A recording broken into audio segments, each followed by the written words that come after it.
In this video, I'm going to be talking about moral intuition, which is an intuitive impulse to act. It's based on Rudolf Steiner's Science of Freedom, found in his Philosophy of Freedom, which describes the ideal human being as an ethical individualist. The ethical individualist acts out of intuitive impulses. Here's a line from Chapter 9, which goes into great depth on this. Chapter 9 is entitled The Idea of Freedom. This driving force is an impulse to act, springing immediately from my intuition. So, when I decided to do some research on this, I went on the web and tried to see what other people's views were about impulse and intuition. And I found an impulse being described as a drive, a desire, an immediate longing, a sudden strong feeling that you must do something. When you experience an intuitive impulse, you jump up and are ready to act. It's a strong feeling that you must do something, and you're ready to do it now. For intuition, I found a quick and ready insight, a knowing, a sensing, a pointing towards something. It comes from a place of comfort, trust, and support. I found that to be an interesting description, because if you look at an intuition, there's a sense that you can trust it, there's a sense that it's supporting you, and it gives you kind of a sense of comfort, usually. And then I found this in an article. It is important not to confuse impulse with intuition. Impulse is an urge, intuition is an understanding. So they're separating impulse and intuition here. An impulse is an urge to act versus intuition, an understanding of whether to act. So the intuition brings understanding and knowledge of the situation and of the action, of why you're acting. And the impulse is that the desire, the urge to act. That makes sense. Then it starts taking a different approach than the Philosophy of Freedom. It says, when an idea pops into your head and you take instant action, intuition isn't guiding you. You shouldn't rely on gut instinct alone to guide your decision making. So this is describing a more common experience of intuition as a kind of a feeling gut instinct, which then you don't really want to trust that fully because you may not understand. It may not come with any knowledge or understanding. It's just a feeling. They're saying you shouldn't really make decisions based on feeling alone. The confusion is that both intuition and impulse are based on feeling. And here's something else I found. Just as a fine line exists between genius and madness, an equally fine line exists between impulse, acting without thinking, and intuition, understanding without thinking or conscious reasoning. So here they're putting impulse and intuition at the level of feeling again, which is, probably the most common experience. In both instances, the brain is acting without thinking. It is essentially the brain on autopilot. So they're separating impulse and intuition and saying that it's feeling-based and has nothing to do with thinking. Here's something else. When you act on impulse, you make decisions without having a balanced mindset, without a balanced point of view, and you're not carefully and calmly analyzing the entire situation. So here again, they've separated impulse and intuition from thinking. Now, this is from the Science of Freedom. When we act under the influence of pure intuitions, the driving force of our action is pure thinking. Since it is customary in philosophy to call pure thinking reason, we are justified in calling the moral driving force characteristic of this level practical reason. This driving force is an impulse to act, springing immediately from my intuition. So this is a different kind of intuition. It's not a feeling intuition. It has been called by Steiner an intellectual intuition, in that it is the result of thinking. And it has clarity of understanding, clarity of knowledge that is clear and well understood. So here you end up with an intuitive impulse that isn't just based on feeling, but it's based on knowing. The goal is to conceive ethical aims grasped by pure intuition.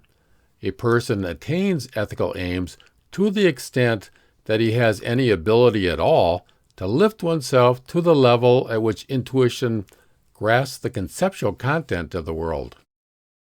Here we have it's a conceptual thinking that can grasp the conceptual concept, which means that situations can be conceptualized and then thought about, and then out of this process springs intuition. One's own action is allowed to spring from oneself. Now it says here, a person attains ethical aims to the extent that he has any ability at all to lift oneself to the level. So he's saying here, what he's saying here is that it doesn't take great ability. It's just that if you can lift up to that conceptual realm and be able to think in universal concepts, like I said, by conceptualizing a situation, then you can attain what he's describing here, which is the conceptual intuition. I mean, it's a very common experience in any kind of pure thinking, such as mathematics, philosophy, or anything like that. When you start thinking in universal concepts that don't contain specific perceptual content. So if you have any ability at all to lift yourself, then you can attain this experience. One's own action is allowed to spring from oneself. Here he says it's allowed to spring from oneself. We have to allow it to happen. Here, the impulse can only be completed individually, and in fact, only an act of will that springs from intuition can be individual. So it requires intuition to be an individual, because, of course, if you're a collectivist, then you're just collecting all your thoughts from the collective. Here we're describing another level of experience. This is why it's a science of freedom, because what we're doing is we're describing experiences that we can experience within ourselves. So we can observe these experiences that fit these descriptions, and that's what makes it a science, because we can observe and analyze, what's going on in the mind. My search on the web showed that there's a level of impulse and intuition that people normally associate with at one level, which happens without thinking, but then there's another level that happens through thinking at a much higher level, where the impulse and the intuition are integrated, and the thinking and the feeling is integrated into a much more powerful experience that is filled with the clarity of knowing what you're doing, to the point where then you can immediately act on it, because the impulse is also filled with the desire to act. So you're energized and empowered by the intuitive impulse. And this is really the objective of the philosophy of freedom, to bring you up to that experience, which really will show you that there is such a thing as freedom. It's really the only way to verify freedom is when you have these intuitive impulse of freedom experience.